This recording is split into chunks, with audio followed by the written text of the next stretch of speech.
नागपुर स्थित राष्ट्रीय स्वयंसेवक संघના મુખ્યાલય ખાતે વિજયાદશમીનો કાર્યક્રમ ખૂબ જ ધામધૂમથી ઉજવાયો। સ્વયંસેવકોએ પથ સંચાલન કર્યું અને સંઘ પ્રમુખ મોહન ભાગવતે પોતે શસ્ત્ર પૂજા કરી હતી।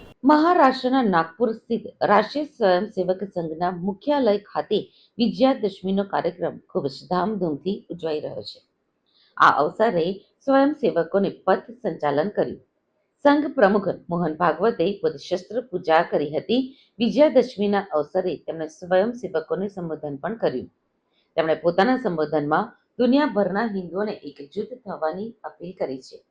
તેમણે બાંગ્લાદેશમાં હિન્દુઓની હાલત અને ભારત વિરુદ્ધ ફેલાવવામાં આવેલી રહેલું નરેટિવ સમજાવતા કહ્યું કે આજના જમાનામાં દુર્બળ અને અસંગઠિત રહેવું એ અપરાધ છે। આથી પોતાને બચાવવા માટે સંગઠિત રહેવું જરૂરી છે।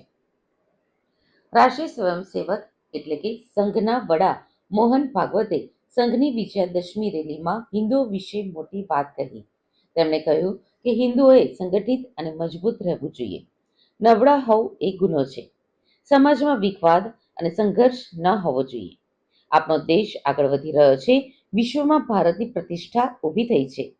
ભારતની વિવિધતા એ ભારતની તાકાત છે। કેટલાક લોકોને ભારતની પ્રગતિમાં સમસ્યા છે। સંઘ પ્રમુખ મોહન ભાગવતે વધુમાં જણાવ્યું કે પાડોશી દેશ એવા બાંગ્લાદેશમાં હિન્દુઓ ઉપર અત્યાચાર થઈ રહ્યો છે। ત્યાં લઘુમતીઓ ખતરામાં છે। બાંગ્લાદેશમાં હિન્દુ સમાજ પ્રથમવાર સંગઠિત થઈને સ્વયંના બચાવમાં ઘરની બહાર આવ્યા, એટલે થોડાક બચી ગયા છે।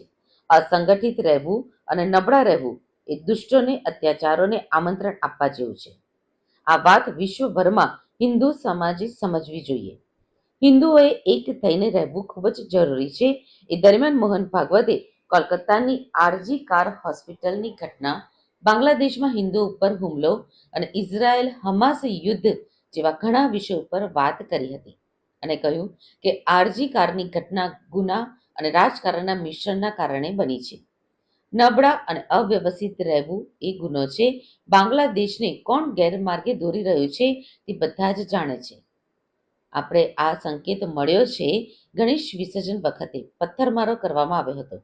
ગુંડાગીરી ચાલુ રાખવા દેવી જોઈએ નહીં। આપણે આપણી જાતને બચાવવા માટે સજાગ જ રહેવું જોઈએ અને આ આપણો અધિકાર પણ છે।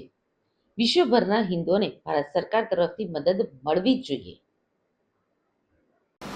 और इस प्रकार संस्कृति संरक्षण में, धर्म संरक्षण में स्वयं निस्पृह रह के अपने लिए कुछ न करते हुए और एक आदर्श उपस्थित करती है राज्यकर्ता का भी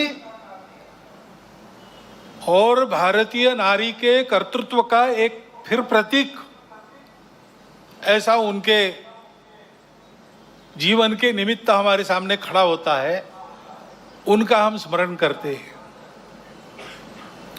ऐसे ही स्वामी महर्षि दयानंद सरस्वती का 200वां जन्म जयंती का वर्ष चल रहा है। हम जानते हैं कि लंबी गुलामी के बाद भारत का जो पुनरुत्थान शुरू हुआ, उस पुनरुत्थान के पीछे जो शक्तियां थी उनमें से एक स्वामी दयानंद सरस्वती है। स्वतंत्र देश होना है, देश वैभव संपन्न होना है, तो प्रजा में चारित्र्य चाहिए। अभी अध्यक्ष महोदय जी ने जिस दैवी गुण संपत्ति का उल्लेख किया, अभयम सत्व संशुद्धि, वही है व्यक्तिगत और सामाजिक चारित्र्य, राष्ट्रीय चारित्र्य, जिनके बलबूते देश बड़ा होता है।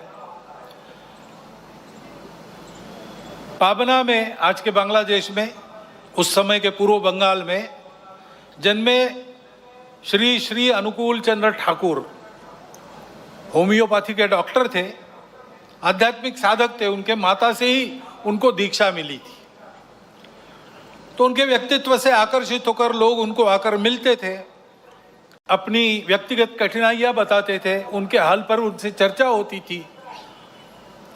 इसी का आगे एक सत्संग आंदोलन बन गया और 1925 में उस आंदोलन का भी विधिवत पंजीयन हुआ। उस आंदोलन का मुख्यालय आजकल देवघर में है।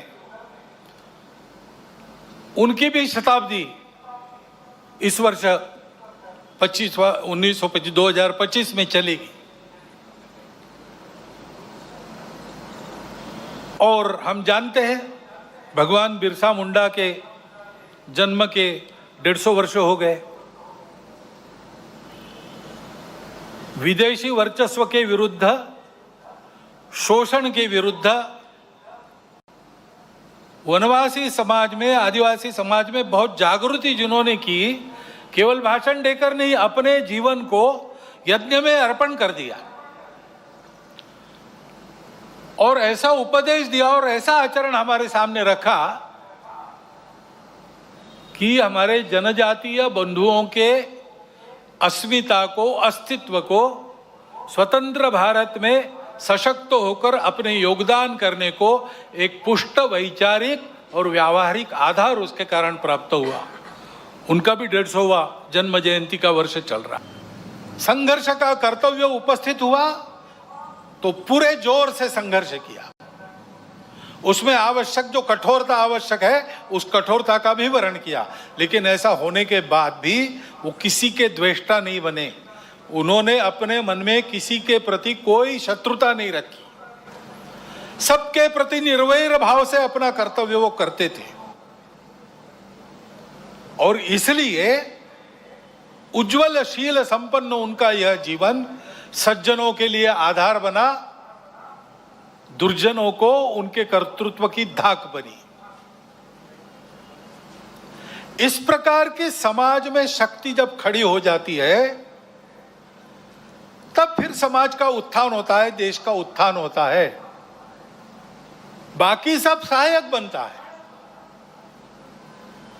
ऐसे व्यक्तिगत और राष्ट्रीय चरित्र की आवश्यकता आज की परिस्थिति हमको बार बार बता रही है, ये आवश्यक है और उसके आदर्श ये जीवन है।